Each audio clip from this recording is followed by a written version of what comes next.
ब्रह्मणे नमः न चैतद्विष्णः तदरन्नो गरीयो यद्वाजयेमयि दिवानो जयेयुः यानेव हत्वा न चिजीविषामः देवस्थिता प्रमुखे धात्तरास्त्रा कार्पण्यदोषोपहतः स्वभावः पृच्छामि त्वां धर्मसम्मूढचेता इच्छ्रेयस्यानिश्चितं ब्रूहि तन्मे शिष्यस्तेऽहं शाधिमां त्वां प्रपन्नं न हि प्रपश्यामि ममापनुद्या यक्षोकमुक्षोषणमिक्रियाणाम् अवाप्य भूमावसपत्नवृद्धं राज्यं सुराणामपि चाधिपत्यं सञ्जय उवाच एवमुक्त्वा ऋषिकेशं गुडाकेशः परन्तप न योत्सैति गोविन्दं उक्त्वा तुष्टिं बभूवः तमुवाच ऋषिकेशः प्रहसन्निव भारत सेनयोर्भयोर्मध्ये विषीदन्तमिदं वचः. అర్జునుడు శ్రీకృష్ణ పరమాత్మతో అంటున్నాడు. ఏమంటున్నాడంటే, శ్రీకృష్ణ, యుద్ధము చెయ్యడం శ్రేష్టమా లేకపోతే చేయకుండా మానుకోవడం శ్రేష్టమా? సందేహం వచ్చింది అర్జునుడికి. యుద్ధం చేయాలా, యుద్ధం మానుకోవాలా?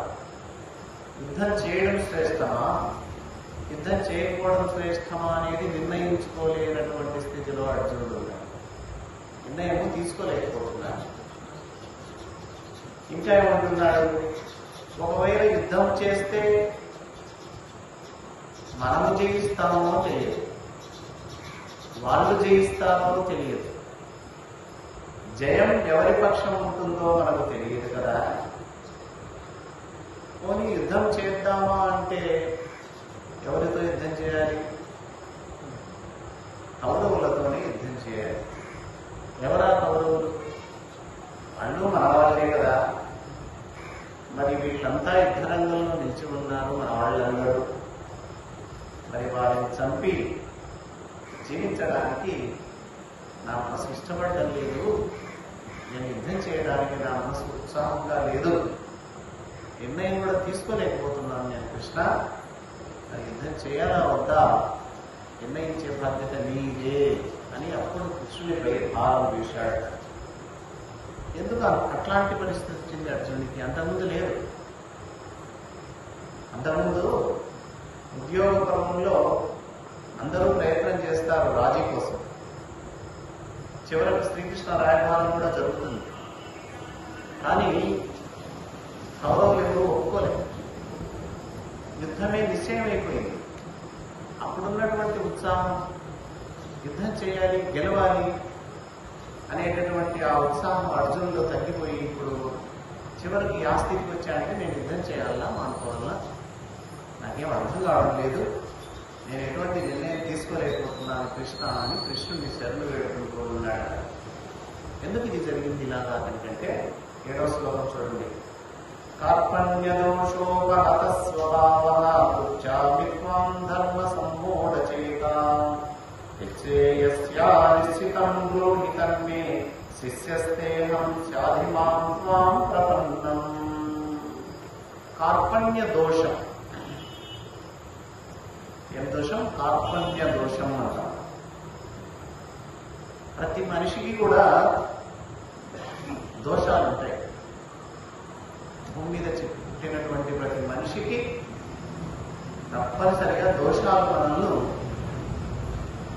పట్టి పీడిస్తాయి. ఏం దోషాలు ఉంటాయి? ప్రకృతి వల్ల దోషాలు వస్తాయి.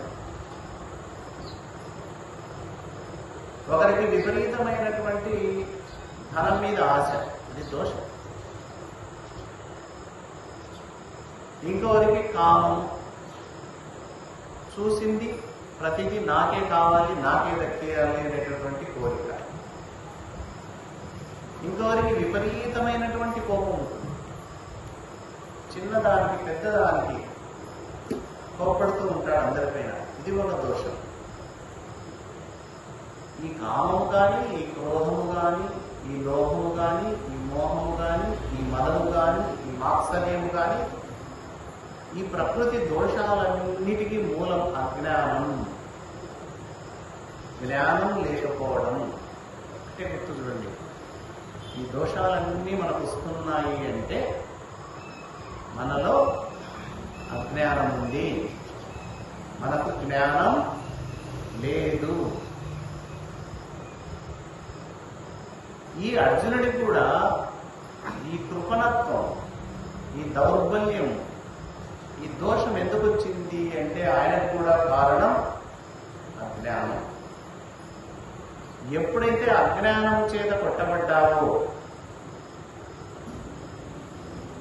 నిజమైన స్వభావాన్ని కోల్పోయినావో, ఈ దోషం ఎప్పుడొచ్చి మన మీద పడుతుందో అప్పుడు సరైన నిర్ణయాలు తీసుకోలేము, మనలో ఉత్సాహం ఉండదు, ఏ పని చేయలేము.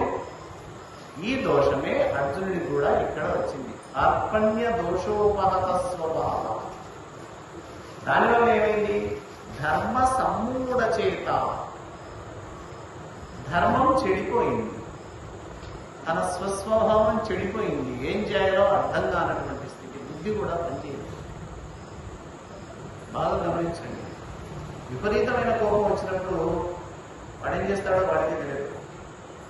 తర్వాత శాంతపన్నాక మన దగ్గర పోయి ఏం రా ఎలా చేశావే అని అడిగితే, ఏమరా ఆ కోపంలో నేనేం చేశాను నాకే తెలియలే అంటాడు. తెలియదు నిజం. ఆ విధంగా ఈ కార్పణ్య దోషం అనేది ధర్మం చెడిపోయేట్టు చేసింది ఇక్కడ అర్జునుడికి కూడా. ఇంకేం చేయాలి? విధి లేని పరిస్థితిలో, అర్థం కాని పరిస్థితిలో, ఏ నిర్ణయం తీసుకోలేనటువంటి పరిస్థితిలో ఎవరో ఒకరిని ఆశ్రయించాలి, ఎవరో ఒకరి మీద ఆధారపడాలి. ఇప్పుడు ఎవరి మీద ఆధారపడుతున్నాడు అర్జునుడు? శ్రీకృష్ణ పరమాత్మ మీద ఆధారపడుతున్నాడు. ఒకటి ఆధారం. మనం కూడా ఖచ్చితంగా ఆధారపడాల్సిందే, తప్పదు. మన చేత కానప్పుడు, మన ఆలోచన పనిచేయనప్పుడు, మన బుద్ధి నిర్ణయించలేనప్పుడు మనకంటే తెలిసిన వాళ్ళు మహాత్ములు ఉంటారు కదా, వాళ్ళ దగ్గర ఆలోచన చేస్తే సరైనటువంటి పరిష్కారం దొరుకుతుంది. మనకంటే ఇంకా తక్కువ వాళ్ళ దగ్గరికి వెళ్తే మనకేం జవాబు రాదు. అందుకే ఆశ్రయించాల్సింది పెద్దలను, గురువులను ఆశ్రయించాలి. ఇంతవరకు కృష్ణ పరమాత్మ అర్జునుడికి అది ఇది అని చెప్పలేదు. ఎందుకు చెప్పలేదు అంటే, దీనికోసం నా మీద ఆధారపడినప్పుడు, నన్ను ఆశ్రయించినప్పుడు, సందేహాన్ని నివృత్తి చేయమని నన్ను అడిగినప్పుడు, నన్ను శరణాగతి వేడినప్పుడు మాత్రమే జవాబు చెప్పాలి అనుకున్నాడు. జవాబు చెప్పడానికి సిద్ధపడుతున్నాడు కృష్ణ పరమాత్మ. ఏమిటి జవాబు? ఇక్కడ అర్జునుడికి వచ్చింది ఏంటి నష్టం? అజ్ఞానం. అజ్ఞానానికి విరుగుడేంటి? జ్ఞానం. అజ్ఞానానికి విరుగుడు జ్ఞానమే. అజ్ఞానంతో ఉన్నటువంటి అర్జునుడికి జ్ఞానాన్ని అందించాలి. అదే జ్ఞానోపదేశం. దాన్ని ఏమంటామంటే జ్ఞాన మార్గాన్ని ఉపదేశించడం. ఎప్పుడైతే జ్ఞానం అనేది ఉపదేశం జరిగిందో, ఎప్పుడైతే జ్ఞానం అనేది వచ్చిందో, అజ్ఞానం తొలగిపోయినప్పుడు ఈ దోషాలు ఏం చేయవు నిన్ను. నీ మనస్సు నిర్మలంగా తయారవుతుంది, నీకు చిత్తశుద్ధి కలుగుతుంది, ఆత్మశుద్ధి కలుగుతుంది. తద్వారా ప్రతిదీ జయమే జరుగుతుంది. దేనికి భయపడబట్టిన స్థితి కూడా వస్తుందన్నమాట.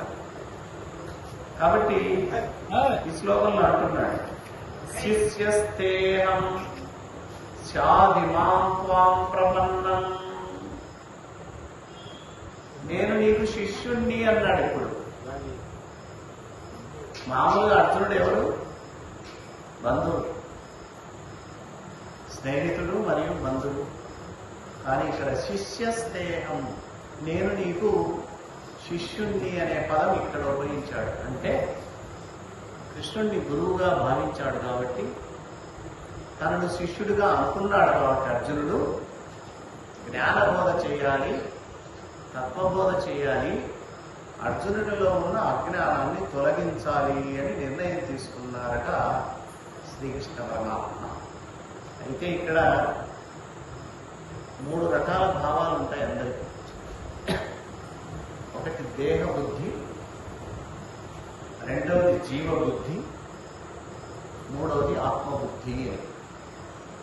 మనం అంతా ప్రశ్నించుకోవచ్చు, మనం ఏ బుద్ధిలో ఉన్నాం. మన బుద్ధి దేహ బుద్ధి, జీవ బుద్ధి, ఆత్మబుద్ధి అని కొంచెం ఎలా చెప్తానో అర్థం చేసుకో. దేహ బుద్ధి అంటే ఏమనుంటుంది వాడి మనసులో? ఒక భగవంతుడిని ముందుంచుకొని లేదా ఒక గురువును ముందుంచుకొని నేను నీవాణ్ణి, మన ఇష్టదైవం కావచ్చు, మనకిష్టమైన గురువు ఎవరంటే నేను నీవాణ్ణి, నేను నీవాణ్ణి అనేటటువంటి భావం ఎవరికైతే కలిగి ఉంటుందో వాళ్ళు దేహ బుద్ధి కలిగినటువంటి వాళ్ళు. మరి నేను నీవాణ్ణి అయినప్పుడు నీవు నావానివో నావానివి కాదో సందేహంలో ఉంటుంది దేహబుద్ధి. దేహబుద్ధిలో ఉన్నవాడు నేనైతే నీవాణ్ణి, నీవు నా వానివో కావో నాకు తెలియదు అనేటటువంటి సందిగ్ధావస్థలో ఉన్నటువంటిది దేహబుద్ధి. మనం భగవంతుని దగ్గరికి వెళ్ళి అందరం నమస్కారం చేసుకుంటున్నాం, దేవాలయానికి వెళ్తున్నాం, పూజలు చేస్తున్నాం, భక్తి మార్గంలో ఉన్నాం. మనదంతా దేహ భావన. నేను నీవాణ్ణి, నేను నీవాణ్ణి, నన్ను పడితేర్చు, నన్ను రక్షణ, నన్ను కాపాడు, నాకే కష్టాలు రాకుండా దయతో నువ్వు చూడు అని మనం ప్రార్థిస్తూ ఉన్నాము. ఇదంతా దేహ బుద్ధి. ఇది కూడా గురు శిష్య సంబంధమే. ఇక రెండవది జీవబుద్ధి. జీవబుద్ధిలో కొంచెం అధికారం వస్తుంది. నీవు నావాడవు, మొదటికి రెండవ దానికి తేడా చూడండి. నీవు నావాడవు. పాత సినిమాల్లో భక్తి సినిమాలు చూసండి, భక్త తుకారం లాంటి సినిమాల్లో శాసించారు. ఏమని శాసించారు? రా, కదలిరా, నా కోరిక తీర్చు, నువ్వు నాకు చేయాల్సిందే ఖచ్చితంగా. ఈ విధమైనటువంటి భావానికి భక్తి ఎదుగుతుంది కొంతకాలానికి. ఇది రెండవ రకమైనటువంటి జీవబుద్ధి. అంటే నీవు నా వాడవు, నా కోరిక తీర్చాల్సిందే, నన్ను మన్నించాల్సిందే, నువ్వు తప్ప నాకు గతి ఎవరున్నారు అనేటటువంటి విధంగా భక్తి మారిపోతుంది. రెండవ రకమైనటువంటి బుద్ధి జీవబుద్ధి గల వాళ్ళ యొక్క భక్తి తత్వం. మూడవది ఆత్మబుద్ధి అని. ఆత్మబుద్ధి అంటే నీవు వేరు నేను వేరు కాదు, నేనే నీవు, నీవే నేను, నీకు నాకు తేడా లేదు. ఇది చాలా ఉన్నతమైనటువంటి స్థితి. అలాంటి స్థితిలో ఉన్న వాళ్ళే సద్గురువులు, వాళ్ళే జీవన్ముక్తులు, వాళ్ళే యోగులు, వాళ్ళే మహర్షులు. వీరబ్రహ్మేంద్ర స్వామి ఉన్నారు. కథ అంతా మీరు వింటారు. పోలేరమ్మనే నిప్పు తీసుకురా అన్నటువంటి వ్యక్తి తెచ్చింది అమ్మవారు, తెచ్చింది కదా, ఆ కథ విన్నాను కదా. పాండురంగుడు ఉన్నాడు, పాండురంగ స్వామి. ఒక శిష్యుడు లోపల చేస్తున్నాడు, పాండురంగ పూజ చేస్తుంటే ప్రత్యక్షం అవుదామని పాండురంగడే తలవాకిట్లో వచ్చి నిలబడితే, నేను ఇప్పుడు పూజలో ఉన్నాను అని ఒక ఇటుక పడేసి కాసేపు ఇటుక మీద నిలబడింది నా కోసం. సరే నిలబడ్డాడు అంటే భక్తుడి కోసం భగవంతుడు ఇక ఏదైనా చేయాల్సిందే. ఇవి మనకు పురాణాల్లో ఇతిహాసాల్లో కథలు చాలా ఉన్నాయి. భక్తుల కథలు భాగవతం చదివితే బ్రహ్మాండంగా ఉంటాయి కథలన్నీ. చెప్పుకున్నాం కదా, అందులో వస్తాయి కథలు. ఈ విధంగా భక్తిభావం మారిపోతుంది. దేహబుద్ధి కలిగి ఉన్న వాళ్ళ భక్తి ఒక రకంగా, జీవబుద్ధి కలిగిన వాళ్ళ వర్తకంగా ఆత్మబుద్ధి కలిగినటువంటి వాళ్ళది చాలా ఉన్నతమైనటువంటి స్థానం. దాన్ని ఆత్మజ్ఞానం అంటాం. ఆత్మజ్ఞానం అంటాం. ఎవరికైతే ఆత్మజ్ఞానం, ఆత్మ సాక్షాత్కారం జరిగి ఉంటుందో వాళ్ళ బుద్ధి ఆత్మబుద్ధి. ఇక్కడ అర్జునుల వారు కూడా బంధుత్వాన్ని పక్కన పెట్టేసి, కృష్ణ నేను నీకు శిష్యున్నయ్యా, నీవు గురువు అయ్యా, ఇప్పుడు నాకు నేను యుద్ధం చేయాలో వద్దో నాకు అర్థం కానటువంటి సందిగ్ధ స్థితిలో ఉన్నాను, నా మనసంతా దోషం చేత కొట్టబడింది, అజ్ఞానం చేత నేను ఏ నిర్ణయం తీసుకోలేకపోతున్నాను, దయచేసి నాకు మార్గం చెప్పు అని వేడుకున్నాను. ఆత్మజ్ఞానము భగవద్జ్ఞానాన్ని పిలిచి ఎవరివ్వరు. వాళ్ళ వెంటబడి గురువుల వెంట మనం శరణు వేడితే వారు దయదలిస్తే ఎంతవరకు చెప్పాలో అంతవరకే చెప్తారు. ఒక 6 సంవత్సరాల కుర్రోడు వచ్చి నా దగ్గరికి పదోదత్తి పాఠాలు చెప్పమంటే నేను చెప్పను.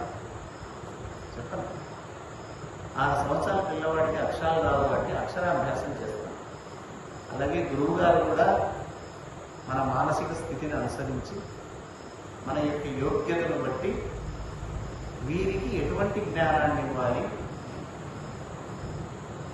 అని ఆలోచించి ఇస్తాడు. ఏదైనా సరే అందరికీ ఒకే రకమైన బోధ కూడా ఉండదు. చూడండి, మహాత్ముల దగ్గర అందరికీ ఒకే రకమైన బోధ ఉండదు.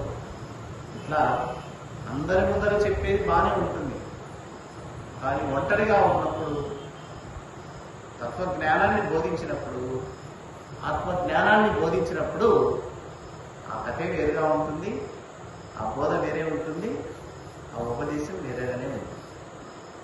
అయితే శిష్యుడై ఉంటేనే అందరికీ కథలు అందరూ చెప్తారు. నేను భాగవతంలో, భారతంలో, రామాయణంలో కథలు బ్రహ్మాండంగా చెప్పొచ్చు, కానీ ఆత్మజ్ఞానాన్ని గురించి ఎవరు చెప్పరు కదా. చెప్పకూడదు కూడా, అర్థం కాదు. ఎందుకంటే శిష్యుడిగా అయి ఆయన చెప్పిన పద్ధతిలో నడుచుకుంటూ ఆయన ఇచ్చినటువంటి అభ్యాసాన్ని సాధన చేస్తూ అభ్యాసం చేస్తున్న వాళ్ళకు మాత్రమే అర్థమయ్యేది ఆత్మజ్ఞానం. అందరికీ అర్థం కాదు. కాబట్టి వ్యర్థం చేయడం ఇష్టం లేదు గురువుల వారికి. విత్తనాలు వేస్తాడు, రాళ్ళలో విత్తనాలు చల్లుతాడా ఎవరైనా మంచి రైతు? రాళ్ళలో విత్తనాలు చల్లిపోతాడా? పదమైన మంచి పొలంలోనే విత్తనం వేస్తే అనుకున్నటువంటి ఫలితాన్ని సాధించే అవకాశం ఉంటుంది. కాబట్టి శ్రీకృష్ణుడు కూడా ఇక్కడ గురుస్థానంలో ఉన్నాడు, అర్జునుల వారు శిష్యస్థానంలో ఉన్నారు. ఒకటే అనుకోవచ్చు, కృష్ణుడు అర్జునుడు ఇద్దరు మనుషులే కదా అని. కాదు. కృష్ణుడు మాయనే తన అదుపులో పెట్టుకున్నటువంటి వాడు, అర్జునుడు మాయ కింద ఉన్నటువంటి వాడు. ఒకరు మాయను జయించిన వారు గురుస్థానంలో ఉన్నారు, ఒకరు మాయ చెప్పు చేతుల్లో అది ఆడించినట్లు ఆడేటటువంటి స్థితిలో ఉన్నారు అర్జునుడు. ఇది శిష్యస్థానం. కాబట్టి మాయను కూడా జయించినటువంటి కృష్ణ పరమాత్మ గురుస్థానంలో నిలబడ్డాడు. ఇంకా ఏమంటున్నాడు ఇక్కడ అర్జునుడు? నహి ప్రపశ్యామి మమాపనుద్యాత్ యక్షోకముక్షోషణమింద్రియాణాం అవాప్య భూమా వసపత్న వృద్ధం రాజ్యం సురామపి చాధిపత్యం.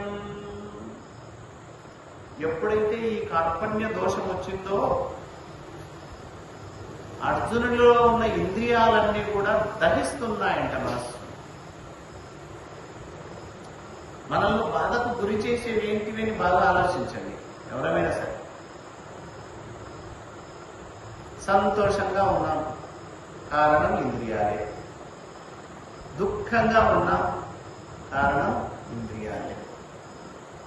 మన జ్ఞానేంద్రియాలు కావచ్చు, కర్మేంద్రియాలు కావచ్చు. మొత్తం 5 జ్ఞానేంద్రియాలు ఉంటాయి మనకు, 5 కర్మేంద్రియాలు ఉన్నాయి. వీటి